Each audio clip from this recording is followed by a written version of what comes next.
السلام عليكم، اهلا بيكم. يا رب تكونوا بخير وفي احسن حال. انا هبه. لو اول مره تشوفيني اتمنى تشتركي في القناه وان شاء الله كل فيديوهاتي تعجبك. فيديو النهارده لكل واحده بتفكر تشتغل في الحلويات وفي بيع الاونلاين ولسه ما عندهاش افكار وما عندهاش مهاره وكمان ما عندهاش ادوات. هقولك ازاي تبتدي باسهل الاوردرات واكتر الاوردرات سحب في شغل الاونلاين. هنعمل النهارده مع بعض ميني تورت وهنعمل قبات بسيطه وسهله جدا مش هنحتاج فيها اي ادوات. في البداية هنسمي الله. وأنا النهاردة خبزة المقدار اللي أنا خبزاه النهاردة خبزاه في صاج 35 في 45. الصاجان بتاعتي جدارها مش عالي زي ما انتوا شايفين، فبتبقى سهلة قوي في المواضيع دي. أنا خبزة حوالي دول. لو هنخبزه أبيض يبقى 300 جرام من الدقيق العادي. هنشتغل بالدقيق العادي. أنا خبزة اسبونج شوكولاتة، هقولكوا على مقداره وهسيب لكم مقدار الاسبونج الشوكولاتة والفانيليا في صندوق الوصف. انا خبزه 270 جرام من الدقيق اللي هما تقريبا كوبايتين ونص، و220 جرام من السكر اللي هما كوبايه وعليها معلقتين، كيس من البيكنج باودر، معلقه نشا كبيره، 7 بيضات، كيس فانيليا، معلقه كبيره من محسن الجل اللي هي تقريبا لو بالجرامات 65 جرام، ونص كوبايه ميه متلجه. بحط كله على بعضه بضربه بالمضرب او بالعجان لحد ما لونه يفتح وحجمه بيتضاعف ويملى البوله اللي انتي شغاله فيها. اهم حاجه عندي يكون الفرن شغال قبل ما نبتدي في ضرب المكونات كلها علشان يكون الفرن بتاعنا سخن. لما الاسبونج يدخل الفرن ياخد ارتفاع مرة واحدة ويثبت على الارتفاع ده ويستوى عليه، فبيديني ارتفاع جميل جدا هنشوفه دلوقتي. وزي ما قلتلكوا اول ما يطلع بقى من الفرن هو بيقعد حوالي ربع ساعة بيطلع، بسيبه يبرد خالص وابدأ بعد كده اشتغل فيه. في العادي انا ممكن اعمل مقدار اقل من كده في الصاج ده، لكن انا كنت حابة ان الميني تورت تكون عالية، فهتشوفوا دلوقتي الاسبونج واحنا بنقطعه ارتفاعه هيطلع عالي. انا عامله ميني تورت مقاس 14.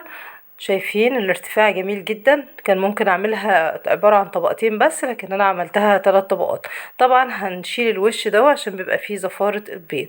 انا بقطع بكادر مقاس 14. لو ما عندكيش الكادر طبعا عشان هنقول ان احنا هنبتدي من غير ادوات، فممكن علبه تلاجة او اي طبق يكون حجم صغير يسيب المسطرة او يقيس علبة التلاجة بالمسطرة لقيتيها 14 سنتي، قطعي بيها حطيها وبالسكينة حددي مكان العلبة او الطبق.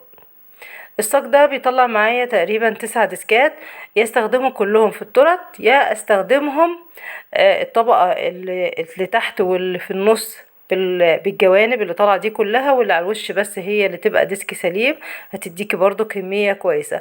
وده تقريبا اللي انا عملته، بس يعني ما تصورش ان انا جيت اشتغل لقيت التورت بتاعتي مش هتطلع كمية كبيرة، فبقيت اخد من القطعة اللي بطلع من الجوانب دي اعمل الطبقة اللي في النص في التورت كلها، لان الباقي انا هعمل بيه قبات شبيهة للديسباسيتو. الديسباسيتو بتعمل بطريقة مختلفة خالص عن اللي هنعملها النهاردة، لكن احنا نحاول نعمل بطريقة يعني تدي طعم قريب ليها. الكريمة بتاعتي انا ضربت كوباية ونص من الكريمة، عليها معلقتين من الكريم باستري، عليها معلقتين لبن باودر، وعليها كمان معلقتين من السكر، وحطيت عليهم كوبايتين من المية المتلجة وضربتهم. وبصراحة انا ببدأ ازود المية بالتدريج لحد ما بوصل للقوام اللي انا عايزاه. بعد كده انا حطيت عليها معلقة من الجناش الشوكولاتة ومعلقة كبيرة من النوتيلا ومعلقة من الكاكاو الخام علشان تديني طعم كريمة النوتيلا. شايفين ولونه جميل جدا عشان نعمل بقى حشو كيكات تورت الشوكولاتة. ده ورق فاكيوم موجود في كل عند محلات مستلزمات الحلواني، في منه السادة زي ده كده، وفي منه الألوان، وفي منه ارتفاعين. أنا جايبة ده ارتفاع 10 سنتي عشان التورت بتاعتي عالية. بقطع طبعا الورق مقاس الكادر وبحطه جوه الكادر بالشكل ده، وببدأ ارص بقى طبقات التورت بتاعتي.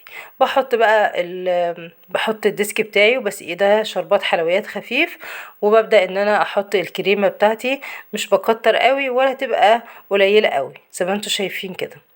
زي ما قلت لكم انا عملت اول واحده ب3 ديسكات، بعد كده حسيت ان الموضوع هيبقى الديسكات مش هتجيب معايا كل الطرط اللي انا كنت هعملها، فحطيت بعد كده اول ديسك وفي النص من القطعه اللي طالعه من الجوانب الصاج، وعلى الوش ديسك سليم، وهكذا. وبسوي بقى التورت الوش بتاع الكريمه بنفس الشكل كده، وبشيل الكادر بالراحه، وبلزق بقى الورق الفاكيوم بتاعي بسولوتيب، بستيكر، بشريط ستان، اي حاجة عندك هتديكي شكل جميل. ده بقى انا بدأت كده افنشهم، خلصتهم كلهم وهفنشهم كلهم مرة واحدة. دول معلقتين كده من كريمة الزبدة صوص التوفي، مسيحاهم بشوية مية خفيف. مكانش عندي بصراحة زبدة لوتس، فعملت صوص التوفي وحطيت عليه بسكوت لوتس مكسر، وقطعة كده كل واحدة واخدة بسكوتة كده بنفس الشكل. تقريبا انا عملت كل اتنين شكل بعض، الفانيليا عاملة اتنين، كل الاتنين شكل بعض، والشوكولاتة واللوتس كله كنت عاملة كل طعم من كل طعم اتنين. ده جناش شوكولاتة، بسيح مكعب من الشوكولاتة حوالي 50 جرام على ربع كوباية من المية، وفيهم نص معلقة كده من كريم شانتيه باودر. واول ما الشوكولاتة بتاعتي بتسيح بحط نص معلقة من عسل الجلوكوز وتهدى الشوكولاتة بتاعتي وابدأ استخدمها. وهنا بقى فنشت الشكل بتاع الشوكولاتة زي ما انتم شايفين، حطيت واحدة كونو وشوية كده من البندق، وكنت عاملة الروزيتات الجميلة ديت. بصراحة كانت طلعت شكلها شيك وجميل كده. ده بقى صوص شوكولاتة كنت حطاه كده على الكونو يديله شكل حلو. هنا انا بتقدري طبعا بتفنشي بابسط الحاجات وبابسط الخامات هتجيبيها، واحده واحده ايدك هتاخد على الشغل، واحده واحده تبقي من امهر المحترفين. بواقي بقى الصاج الشوكولاته زي ما انتم شايفين، بحاول ان انا اعمله حاجه شبيهه لل الديسباسيتو. حطيتها وسقيتها. هنا ده جناش شوكولاته. الديسباسيتو طبعا بيبقى بين الطبقات بتاعتها يعني غير كده خالص. فانا حاولت ان انا يعني ايه اعمل حاجه برضو تبقى قريبه ليها وتدي الطعم بتاعها. حطيت الكريمه بتاعتي وعلى الوش حطيت جناش الشوكولاته بتاعي، وفنشتها بقى بصوابع ويفر زي ما احنا شايفين، واوريو، وشوية كده كريسبيهات. واخترت التوت الاحمر، ده كاندي توت الاحمر بيدي شكل حلو، كان مدي شكل حلو قوي على الكب، هو كله شوكولاتات كده كان مختلف، كان شكلهم ظريف وجميل. طبعا الصاج الفانيليا انا ما خبزتوش معاكم عشان ما اطولش عليكم، لكن اللي طلع منه كنت عملت بيه بقى كبات تريليتشا اللي هي كيكة الحليب التركية. طبعا سقيت بقى الكيكة بتاعتي او الاسبونش بتاعي، سقيته لبن حليب وحطيت عليه الكريمة، وبعد كده حطيت عليه شوية من صوص الكراميل. والمفروض ان انا بقى بفرده كويس، وبعد كده بحط خطوط من النوتيلا البيضة او الشوكولاتة البيضة. لكن بصراحة انا النهاردة اخترت بقى ان انا احط عليه خطوط من صوص الشوكولاتة الجاهز بنفس الشكل كده. كان اوردر ظريف وخفيف، وصدقيني لو جربتيه ان شاء الله ينجح معاكي، من اسهل الاوردرات اللي تقدري تقدميها في شغل الاونلاين وتجربي نفسك، وواحده واحده زي ما قلت لك هتبقي من امهر واشطر المحترفين في شغل الحلويات. ان شاء الله الفيديو يكون عجبكم، اتمنى كل اللي اتقدم في الفيديو ده يكون سهل وبسيط وتقدري ان انت تعمليه. ده كان جزء كده من الشكل النهائي للشغل النهارده. ده كانت عاملاه عرض على نهاية السنة، والحمد لله عجب كل الناس اللي خدته. الحمد لله. ان شاء الله يعجبك انت كمان الفيديو وتجربي، ما تيأسوش، اللي نفسه في حاجة يجرب ويشتغل.